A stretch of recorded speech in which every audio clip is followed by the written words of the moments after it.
Hello, namaskar, and vanakkam to everyone who's following these crisp, short previews and a little bit of reviews. I'll try and keep this as short as possible, but it is very important I address this. I know, in my personal view, and in this World Cup, a lot of games are definitely boring, but at the same time, a lot of games are also been very interesting. The context is missing in these group stages of the particular World Cup, but there are some games that have been so huge that it's knocked out former world champions. Yes, we are going to talk about Australia versus Sri Lanka. Let's also dwell a little bit on the associate nations. Make no mistake, there is no disrespect from my side towards them. They have put in some wonderful performances in this T20 World Cup. My only submission again and again and reiteration is more exposure, more game time, more situations will make these teams much better. Throwing them there deep inside these World Cups is definitely not fair for them and also not fair for viewers who want to watch good games of cricket. Super 8s are almost upon us. And guess what? We had done previews on both our channels and we did guess that Australia will not make the top four. In fact, Australia haven't made it to the top eight. Would you believe it? Would you believe it that Australia haven't made it to the top eight? Look, a very, very proud cricketing nation. They have been in amazing form in Test cricket. ODI World Cup 2023, they were the champions. Let's not make a mistake. Australia have been a little, how can I say that? Australia haven't been great in the T20 World Cups. A little look back into the numbers. 2007, Australia were in the semi-finals. 2010 T20 World Cup, Australia were in the finals. They lost to England, where that Craig Keyswetter had a great World Cup. They won it under Collingwood. 2021, Australia were the winners. 2012, if I'm not wrong, they were in the semi-finals once again. All the other World Cups, Australia at the T20 World Cup, ICC Men's T20 World Cup, haven't even qualified to the semis. I think if you looked a little deep into these numbers, you wouldn't believe it. It is coming back. I'm sure they lost to Sri Lanka on many quadrants in that particular game. Zimbabwe outplayed them given the conditions at the Premadasa. But Australia, I want to really question myself before I say this. Are they taking these T20 World Cup seriously? I know they didn't have Hazelwood. They don't have Cummins. I know Stark is also done. But these T20 World Cups, like for example, with respect to India, we were searching for that elusive World Cup, but there were attempts made. I'm not sure Australia are making enough attempts in terms of wanting to capture something in these T20 World Cups for a cricketing nation that's got so much potential and so much quality and depth. I just think if they put a concise effort, we will start seeing better Australian teams at the T20 World Cup. Anyway, that aside, let's look a little bit deep into the Sri Lanka versus Australia game. Sri Lanka versus Australia. Australia got off to a banger. Mitchell Marsh came back from an injury, a great power play, 10 overs, 114. But guess what? Between 9 to 11 overs, they lost 3 wickets. Bang, bang, bang. They lost 3 wickets. Mitchell Marsh was, I think, beautifully set up by Dushan Hemanta. Mitchell Marsh has a bit of a problem. He clears his left feet and, he doesn't pick these leg spinners. When he finds mystery spinners, he just plays down the wrong line.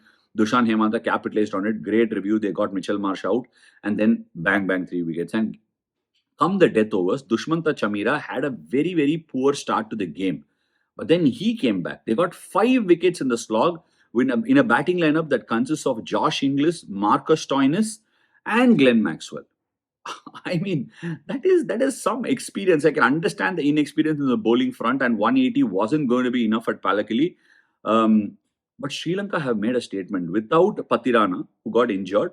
Now, real bad luck to KKR. KKR have lost Mustafizur Rahman, they've lost Patirana, and they've lost Harshit Rana.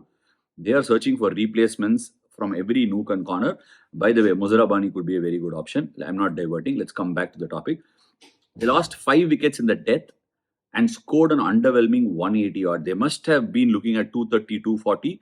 Travis Head is an incredible player. At this point of time, it looks like Australia wants Travis Head to be batting at a great clip in every format, opening the batting and all through the innings. And that's one way Australia are looking really unbeatable. With all this in place, should they have actually put Steve Smith in the squad? In the 11, I mean. Anyway, then when Sri Lanka batted, Sri Lanka was just clinical. Yeah, I think Australia lacked. Australia, I think, were always going to come underdone in their bowling department, no experience. Xavier Bartlett is just about coming through. I think he's exceptionally skilled. Nathan Ellis is a very good bowler, but is a very restrictive bowler. Adam Zampa, after that that groin strain he came into, hasn't looked like himself. Let's spare a thought for Pathum Nissanka.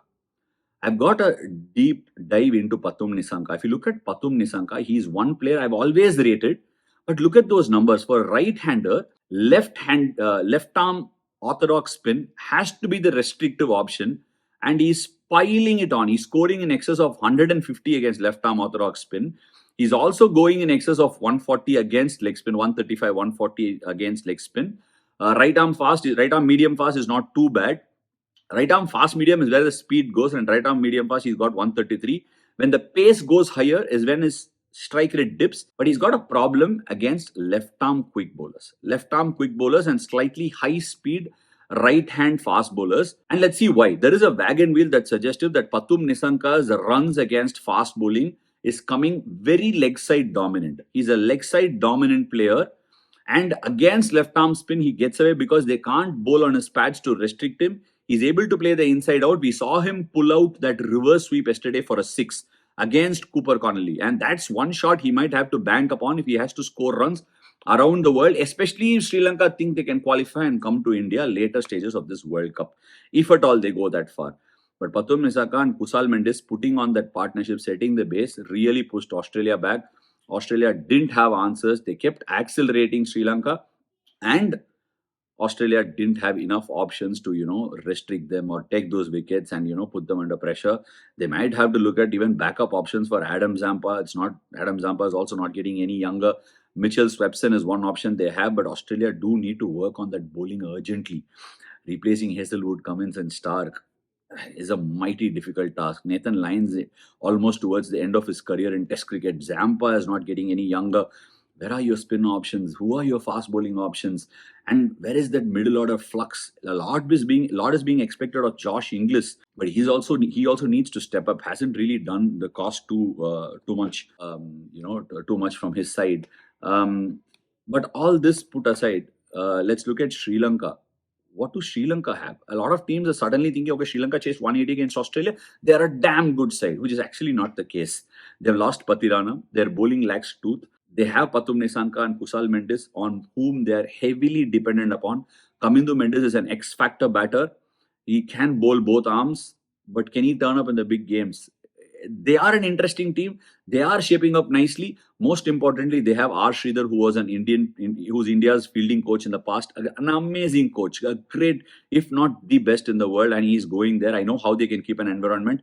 To add to that, I think Vikram Rathore, who was the batting coach of the Indian team, is also doing batting consultancy, and Sanat Jayasuriya is doing a fine job bringing the team together, also getting these Arsenal together. They're putting together a nice map. It'll be interesting to see how the Super 8 pans out for them. But it would have been much more easier with Hasaranga and Patirana in their ranks. Now their bowling lacks some teeth against a better opposition. When I say against a better opposition, I think India is the team to beat in this World Cup, and it'll be very, very hard for a lot of these teams to compete on that day. The other day, Pakistan messed up by not batting first. At this point of time, India can only be challenged by putting them under pressure, which looks like they might have to chase. But in Indian grounds, India chasing is also a very easy task. So when I'm looking around as an Indian fan and also as a cricketing fan, seeing who could challenge them, the challengers are going, they're just going one number down every single day. Honestly speaking, Australia is a powerhouse. We were all dreading Australia to come through, but I don't think they really stood a chance in this particular T20 World Cup. The injuries didn't help them. Hopefully, the powerhouse that Australia is, they can start recuperating and they can start building on their squads. They can work on their T20 cricket and come back really strong. And I hope strong under the leadership of Travis Head the next time we see them. Because Australia going out of the Super 8s is a seriously big miss. Zimbabwe will be heading to the Super 8s. I am from this part of the world in Chennai. I was looking forward to an India-Australia clash in the Super 8s. Won't be India-Australia. It would be India-Zimbabwe depending on how that contest goes. But having said this, big congratulations to Zimbabwe. How they do in the Super 8s will depend on how they travel, how they manage themselves in the smaller grounds. Smaller grounds in India, the conditions won't be that difficult to bat in India. It's a big step up for Zimbabwe, but I'm so happy because of the way they put in a performance against Australia, and that was not an ordinary performance.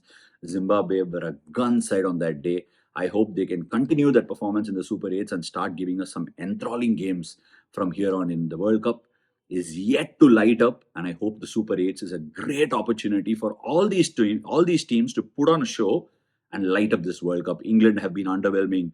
New Zealand against South Africa showed how their wheels can come off. South Africa have been okay. They showed how vulnerable they are against Afghanistan. Australia have been knocked out. Sri Lanka have lost players to injury, especially players like Pathirana. This World Cup needs the Super 8s to literally light it up for every single cricket fan to sit up and take notice and say, you know what, that's a great World Cup. And it begins in the next couple of days, and all these teams need to step up to give us an absolute spectacle. And that's it from my side. As always, hope you enjoyed it. Do leave your opinions in the comment section. Thank you.